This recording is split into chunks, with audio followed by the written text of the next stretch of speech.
Монголын ардчилсан эмэгтэйчүүдийн холбоо үзүүлж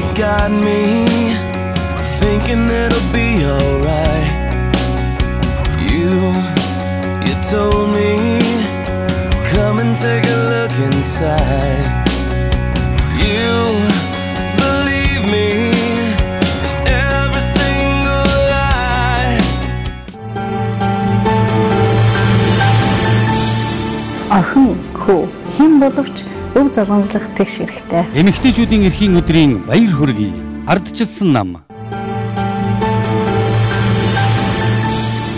Гендерийн тэгш байдлыг хангасан орныг ёс зүйтэй иргэншсэн улс оронд тооцдог. Эмэгтэйчүүдийн эрхийн өдрийн баяр хүргэе. Ардчилсан нам. Сурлагыг багш нарт даатгаад, сургууль даатгачаад буруутны багш нар болгоод байна шүү дээ. Эцэг эх ч гэсэн энэ дээр хариуцлага хүлээх ёстой шүү. Энэ багш бол хүний хүүхдийн төлөөлөл явж байгаа юм.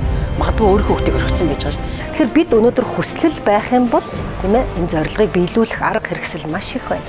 Боловсрол олгож байгаа системийн бүхий л байгууллагууд хэдэн жилийн дараах мэргэжлийн эрэлтийг бол мэдэрч явах хэрэгтэй. Ажил олдохгүй дипломтой байх уу? Ажил хийж мөнгө олох мэргэжлийн ажилчин анги байх уу гэдгийг иргэд маань сонгох цаг болсон. Монголын ардчилсан эмэгтэйчүүдийн холбоо. Орсон өнгөрөх амьдралын хамгийн утга учиртай үндсэндээ зүйл юу юм бэ гэдэг дээр алт мөнгө, эрх мэдэл, алдар нэр ус, цаг хугацаа юм а гэдгийг Монгол улсын нийс сод Улаанбаатарын 1 сая иргэн гар өргөнд эзэн байдаг юм байна. Амьдралаас олдож байгаа цаг хугацаа болгоныг утга учиртай ухаантай амьдрахыг хэн ч гэсэн хүснэ. Гэхдээ ухаантай амьдралд нөлөөлөх хамгийн чухал, хамгийн том зэвсэг бол боловсрол.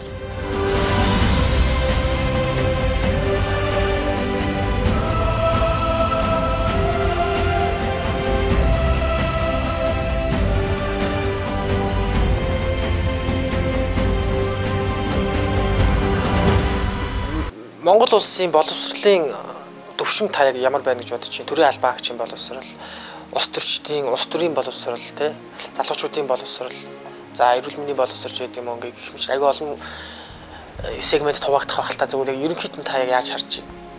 Залуу оны хувьд аягүй зөв асуулт асуулаа л да өөрөө. Ер нь бол боловсролыг зүгээр бичиг үсэг ер нь ерөнхийд боловсрол гэсэн маягаар одоо хязгаарлаад байгаа эсвэл дээд боловсрол тэрийгэ юунд хязгаарлаж ойлгож байна вэ гэхээр зөвхөн бакалаврын зэргийн төвшөнд одоо 4 жилийн одоо сургалтанд. Тэгэхээр энэ болохоор олон улсын стандарт руу бол ойртох ямар ч боломжгүй. Хэрвээ бид нар яг энэ бакалаврын төвшнгөөр иргэдийнхээ боловсролыг хязгаарлаж байгаа бол энэ бол олон улсын дэлхийн одоо боловсролын жишгт бид нар ойртохгүй л гэсэн. Ер нь голцоо академик боловсролыг яриад идэг.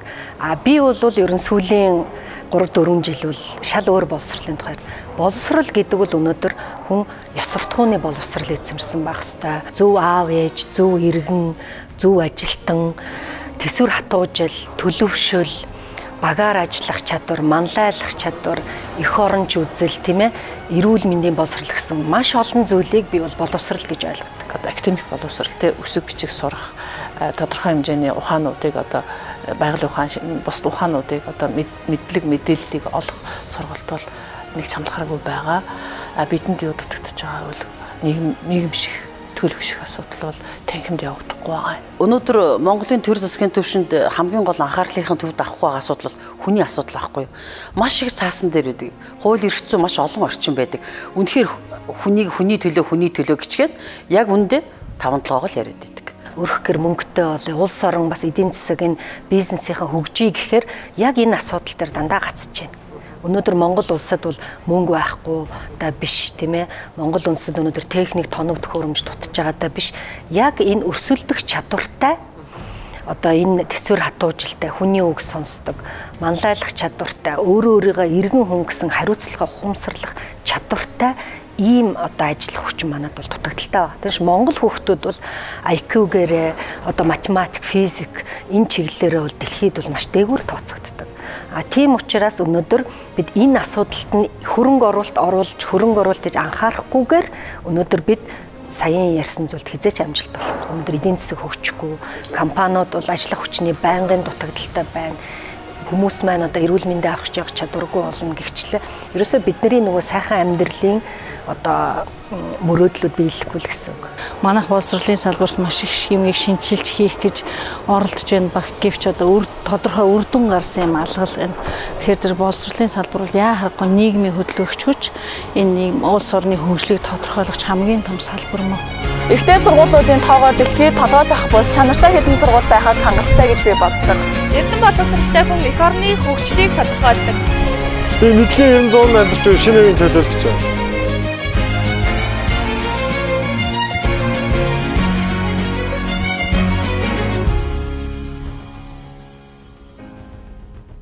Ерөнхий боловсролын дунд сургууль миний амьдралтай ойрхон байдгийн үед би нэг асуулт эмзэглэж явдаг л да. Хамгийн анхаарах асуудал багшийн одоо сургах тийм чадварын асуудал. Нөгөө нэг дипломын боловсролч одоо утгаа алдчихад байна шүү дээ. Багш нар давтан мэрэгших хэрэгтэй болоод байна. Тэ?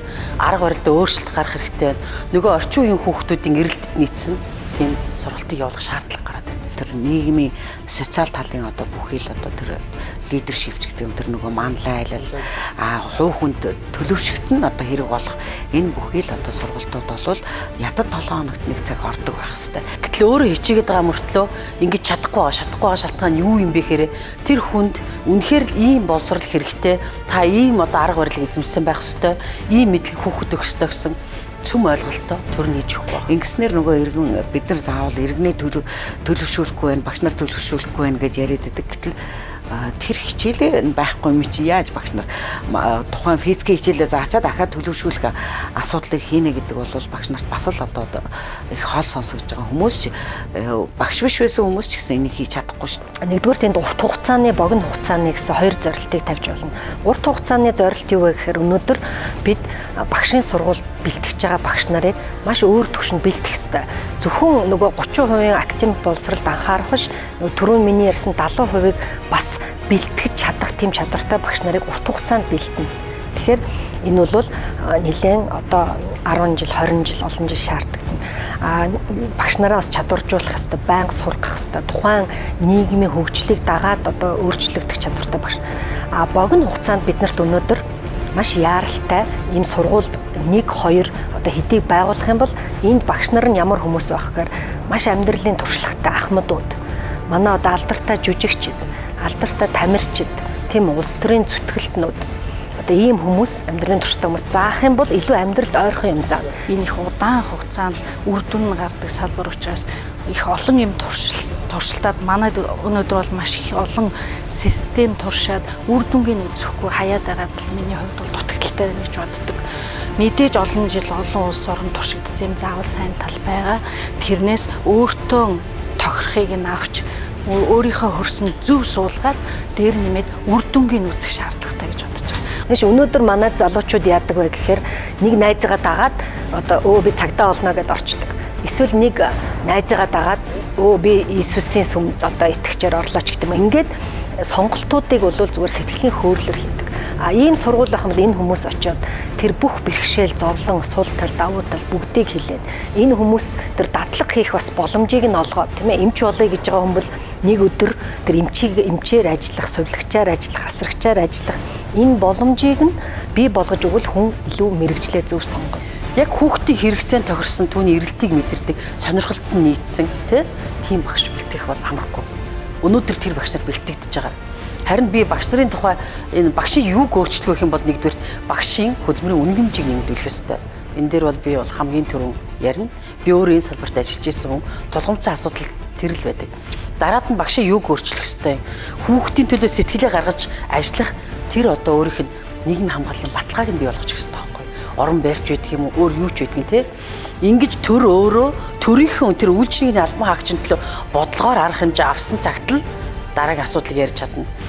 Өөрийнх нь цалин өөрийнх нь одоо авах амьдралд нь хүрдэггүй тий. Орон байрны асуудлыг шийдээгүй багш яаж хүүхдэд ирээд гоё сайхан байр байшингийн тухай тий. Гоё сайхан амьдралын тухай ярих юм бэ? Боловсрол бол бидний ирээдүй. Бид юу сэрч мэдсний амьдралаар хэрэгжүүлдэг. Галт байгаа эд зүйлсээс илүү тархинд байгаа мэдлэг чухал.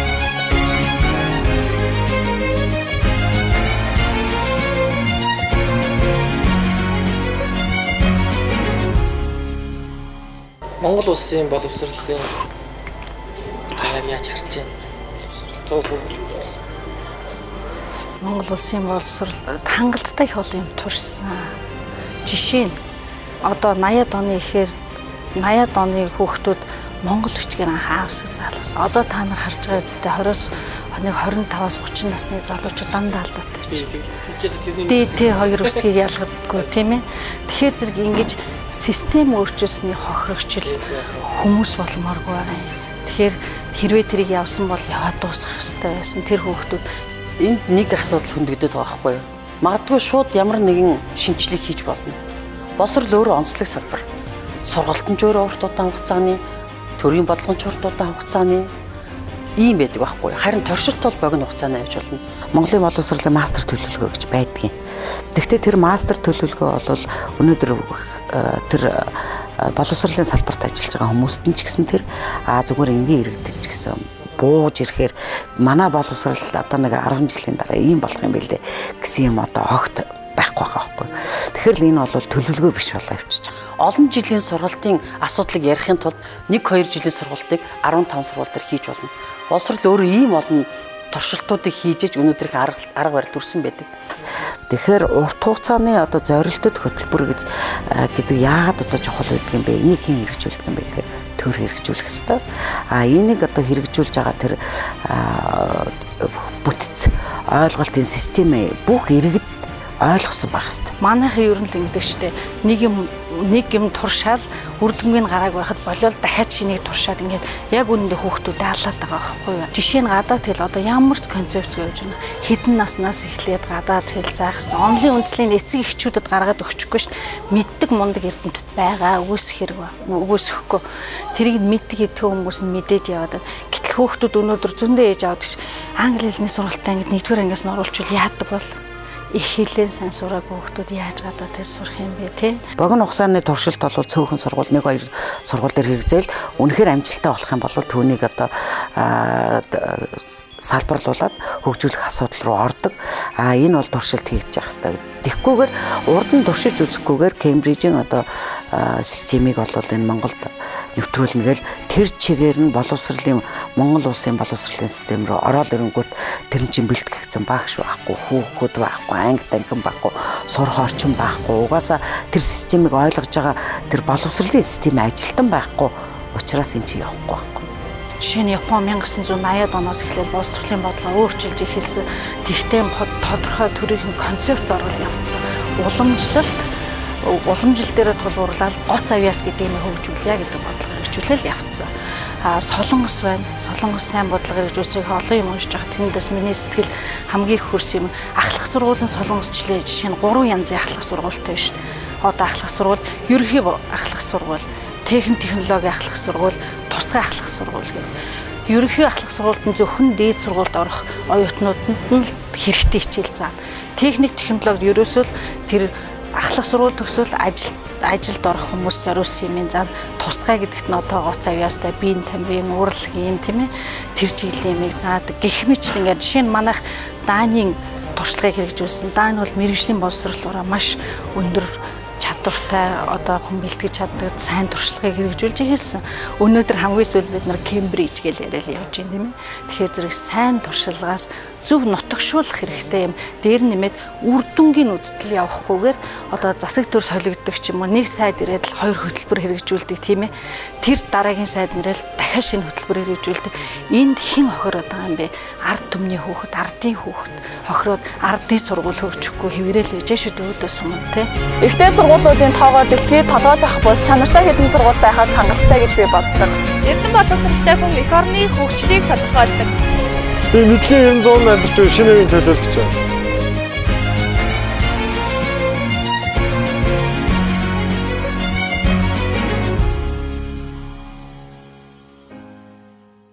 Өнөөдөр бид яг энэ дутагдaltaй байгаа хэсэг дээр ерөөсө хөрөнгө оруулалт оруулахгүй байна л гэсэн үг. Өнөөдөр манайд бол түрүүний хэлсэн академик боловсрол ордог маш олон зуун ерөнхий боловсролын сургууль байна. Олон зуун дээд сургууль байна. Яг энэ чиглэлээр яриад байгаа энэ 70%-аас хамаарат байдаг энэ сургууль өнөөдөр алгаа. Тэгэхээр энийг яагаад төр хийх ёстой юм бэ гэхээр өнөөдөр яг хөө зүгээр ганц нэг төрийн бас байгууллагууд хийх гэж оролдож байгаа. Жишээлбэл одоо GCI гэдэг байгууллага бол залуучуудын манлайл хөгж сургах гэж. Тэр бол цөөхөн гишүүдийн хүрээнд. За өнөөдөр зарим хүмүүс бол гадаадад сураад тухайн орчиндөө бас энэ боловсролыг олж авч байна. Гэтэл өнөөдөр ийм боловсрол олох боломжгүй хэсгүүд байгаа. Дөнгөж хөдөөнөөс ирсэн ч байд юм уу, тийм ээ?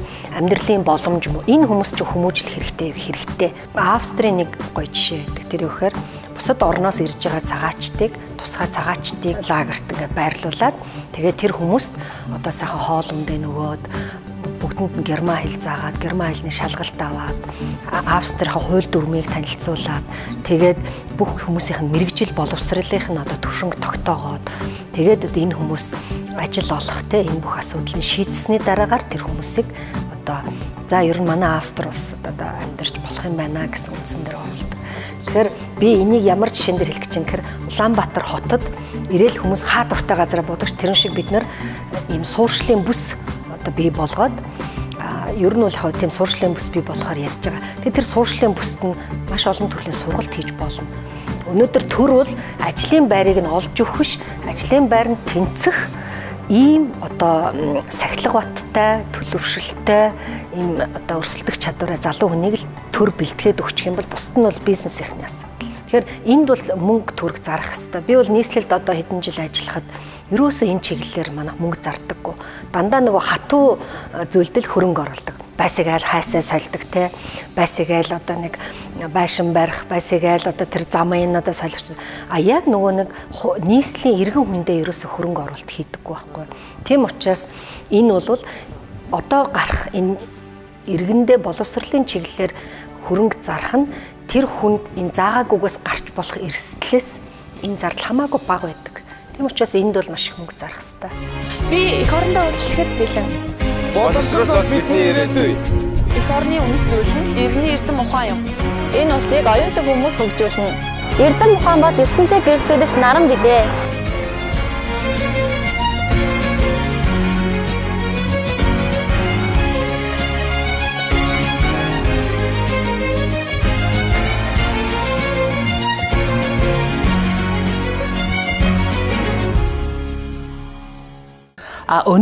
Өнөө үед биднэрт бас цаашид юу шаардж байна гэвэл ирээдүйд хэрхэн амьдрах вэ? Ямар мэрэгжил сонгуул би амьдрах чадах вэ? Ажиллаж чадах вэ? Амьдралаа зохицуулж чадах вэ гэдэг асуудлыг шийдэх цаг ирж байна. Өнөөдөр Монголд 10-аад мянган хуульч бас тэр тооны сэтгүүлч бас тэрнээс ч олон дахин тооны англи хэлний багш нар бол ажилгүй байна. Энэ бол ажлын байр мэрэгжилт бэлтэж байгаа боловсрогчийн хоёрын хооронд гарсан одоо бодлогын алдаа байгаа. Энэ алдаанд өртөхгүй тулд бид бүгдээрээ дэд боловсралтай болох уу? Бас энэ нийгэмд энэ улсад юу хэрэгтэй байна гэдгийг байгаа газараа олж очиж тэрийг сонгох уу гэдэг асуудал тулгарч байна. Тэгэхээр одоо би өчигдөр уржигдрахын тэр 51 сургуулийн бэлтгэж байгаа тэр мэрэгчлэнүүдийг харж байсан чинь онцгой байдлын инженер хөдөлмөрийн аюулгүй байдлын инженерүүдийг бэлдэж байгаа байхгүй. Өнөөдөр манай Монголд одоо маш их уул уурхай хүнд үйлдвэрийн салбар хөгжиж ирж байна. Бүгд хөдөлмөрийн аюулгүй байдлаа хангах ёстой хамгийн том одоо чухал байгууллагууд байдаг. Энэ барилга байгууламжууд ч гэсэн тэр. Гэтэл энд бол хөдөлмөрийн аюулгүй ажиллагааны инженер гэсэн мэрэгчлэр бэлтгэгдсэн мэрэгжилт нэгч байхгүй байна. Энэ ажлыг хийхийн тулд бол иргэд маань өөрснөө мэдээллийг ирж хайх төр энэ нэг дэмжиж энэ чиглэлээр чи яваараа энэ жилээр сурах юм бол чи Монголд хэрэгтэй хүн болно шүү гэдэг энэ бодлогын хоёрын зохицуултыг уялдааг л зузаадах хэрэгтэй юм байна гэж ойлгож байна. Тийм учраас Монгол улсад эрэлт хэрэгцээтэй мэрэгжил хэрэгцээтэй боловсрол гэж байна. Тэрийг иргэд маань өөрснөө олох хэрэгтэй. Иргэн хүн маань өөрөө нийгэм рүүгээ орохдоо бас өөрөө бас нийгмийн хариуцлагатай баймаар байна. Сонголтоо зөв сонгохтой.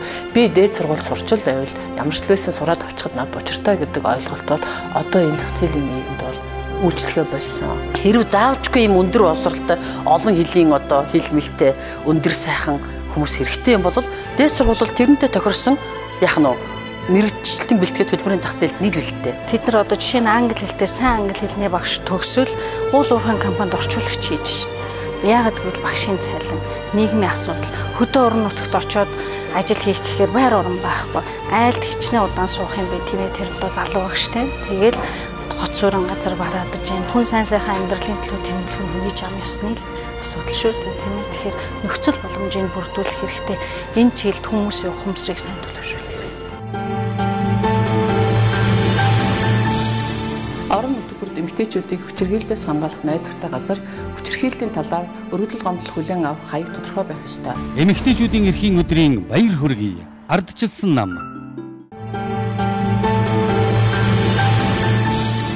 Хүнсийн мэдрэмжтэй бодлого нь өөрөө хөгжил бас дэвшил юм. Эмэгтэйчүүдийн эрхийн өдрийн баяр хүргэе. Ардчилсан нам. Эх орон хаанаас эхэлдэг юм бэ гэдэг энэ асуултыг та олонтоо сонсч ирсэн. Эх орон гэдэг таны миний бид бүгдийн өөрсдийн зориг дүүрэн амьдралын хүсэл тэмүүллээс эхэлдэг юм. Хүсэл тэмүүлгүй хүн хорвоогийн тоос шиг хийсэн одно. Харин хүсэл тэмүүллээр дүүрэн хүн хөгжил төвшлийн гүүр болж чадна. Хүний гарт байгаа баялгаас илүү толгойд байгаа мэдлэг чухал гэж би боддог.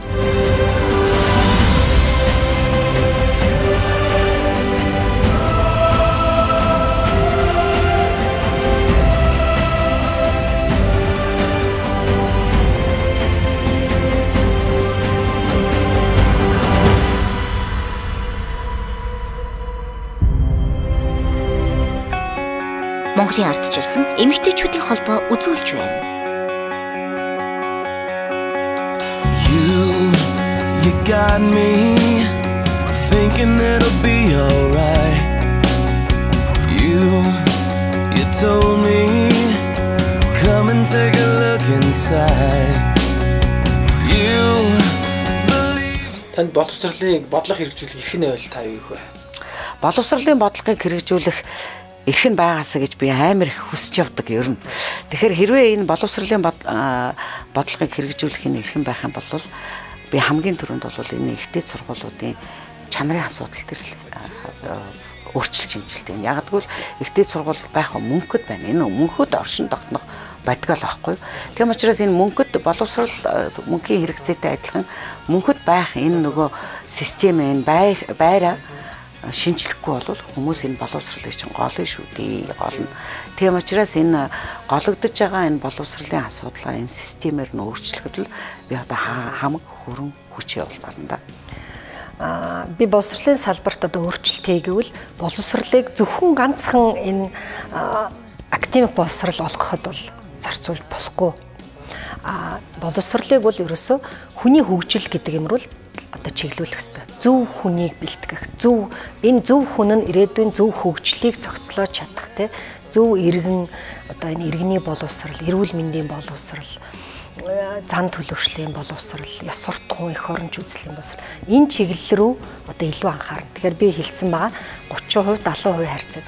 Тэгэхээр бид нар бол энэ 70% та анхаарахгүй иргэнээ баялаг гэж үзэж те иргэндээ хөрөнгө оруулахгүй ерөөсөө бид нар л амьдралын үн цэнийг дандаа эд баялагт харах болсон. Тийм учраас эд баялаг уул уурхай ерөөсөө зөвхөн нүүрс ярьдаг болохоос ерөөсөө хүнээ мартчихсан. Энэ усыг оюунлаг хүмүүс л бүтээн те. Тэгээс оюун толгой бүтээхгүй гэж би боддог. Оюунлаг хүмүүсийн төлөө бодлого хэрэгжүүлэх алхмыг танд хамгийн шаардлагыг алхам хийгээч гэвэл та ямар алхам хийх вэ? Би хамгийн түрүүнд хөрөлцөхгүй байгаа сургуулиудын тоог нэмнэ. Дээр нь багш нарын цалинг одоогийнхоос бүр хэдэн 10 дахин нэммээр байна. Солонгос улс дайны дараа маш их ядуу орн байсан. Тэд нар хэрхэн энэ асуудлыг шийдсэн бэ гэвэл багш нарын цалинг олон дахин нэмэгдснээр боловсролыгаа бол өндөр үлэмжтэй болгож чадсан. Би бол яг өвний хэрэг дээр эмэгтэй багш нарыг айгу дэмждэг хүн л дээ. Гэхдээ би чи одоо боловсролын салбарт энийг өөрчлөө гэх юм бол би шууд боловсролын салбарт гендерийг өөрчилнө. Нөгөө нэг айл гэрийн ноён нуруу болсон холыг хардаг ухаантай маш сайхан Монгол аавуудыг тий Монгол эрэгтэйчүүдийг эрэгтэй багш нарыг олноор нь ажиллуулахын төлөө л явна. Тухайлбал дайны дараа буюу одоо 60-аад оны үед Солонгост бол эрэгтэй багш, эрэгтэй цэцэрлэгийн багш олдохгүй байсан. Яаж энэ салбарыг эрэгтэй хүмүүсийг ирж ажиллуулах вэ гэд тэгээд түрээс бол тусгайлан бодлого явуулж энэ дээр бол цалингийн олон 10 дахин нэмснээр эрэгтэй хүмүүс бол энэ салбарыг сонирхолсон. Өнөөдөр Монгол улсын багш нарын бас 80% нэмэгдэгчүүд байна. Ихэнх нь өрх тулгайлж байна. Энэ бол ийм хүмүүсийн авж явдаг салбар байх ёстой гэж би үзэхгүй байна.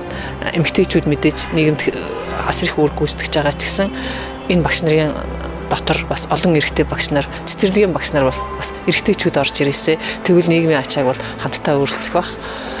Энэний тулд бол тэднийг бол амжиргааг тэдний айл өрх толгойлж байгаа хүмүүсийн цалин цагааг өндөр байлгах юм бол боловсролын салбар бол суг өсөрч босноо гэж ойлгож байна. Тэр олон эрэгтэй багш нар чинь боловсролд орж иж тэр айл гэрийн авч явах, тий улс орноо авч явах тэр холыг харсан ухааныг хүүхдүүдэд олгох ёстой.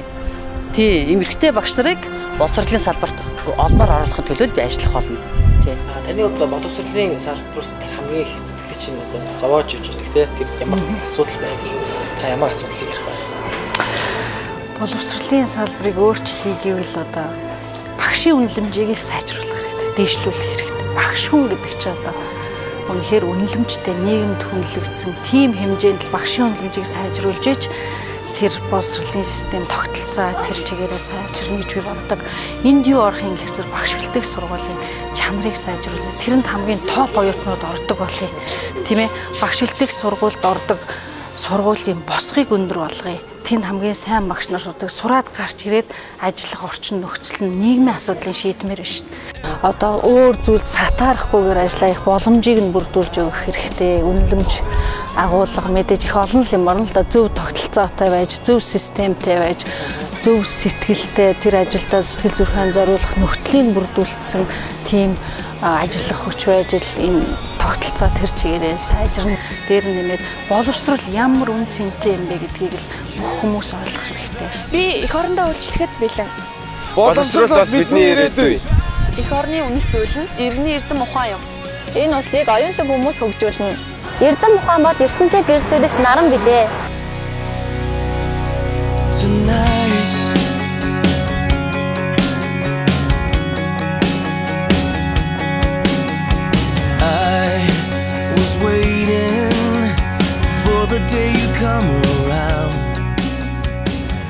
Сурлагыг багш нарт даатгаад, сургууль даатгачаад буруутны багш нар болгоод байна шүү дээ. Эцэг эх ч гэсэн энэ дээр хариуцлага хүлээх ёстой шүү дээ. Энэ багш бол хүний хүүхдийн төлөөл явж байгаа юм. Магадгүй өөрийнхөө хүүхдийг орхисон байж байгаа шүү дээ. Тэгэхээр бид өнөөдөр хүслэл байх юм бол тийм ээ энэ зорилгыг биелүүлэх арга хэрэгсэл маш их байна. Боловсрол олгож байгаа системийн бүхий л байгууллагууд хэдэн жилийн дараах мэрэгжлийн эрэлтийг бол мэдэрч явах хэрэгтэй. Ажил олдохгүй дипломтой байх уу? Ажил хийж мөнгө олох уу? Мэргэжлийн ажилчин анги байх уу гэдгийг иргэд маань сонгох цаг болсон. Монголын ардчилсан эмэгтэйчүүдийн холбоо.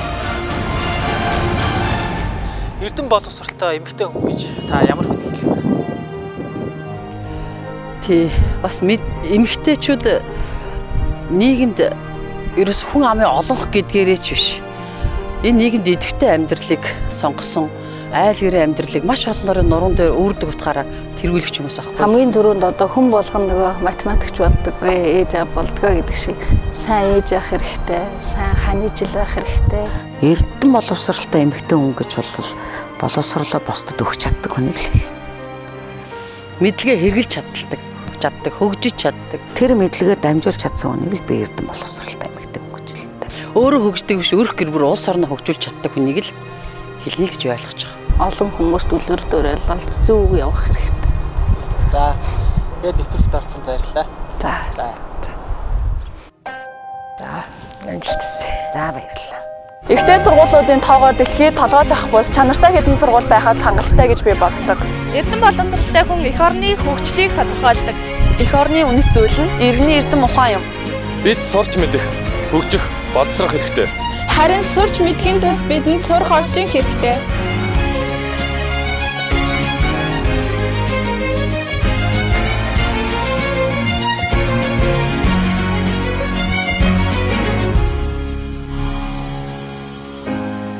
Монголын ардчилсан эмэгтэйчүүдийн холбоо.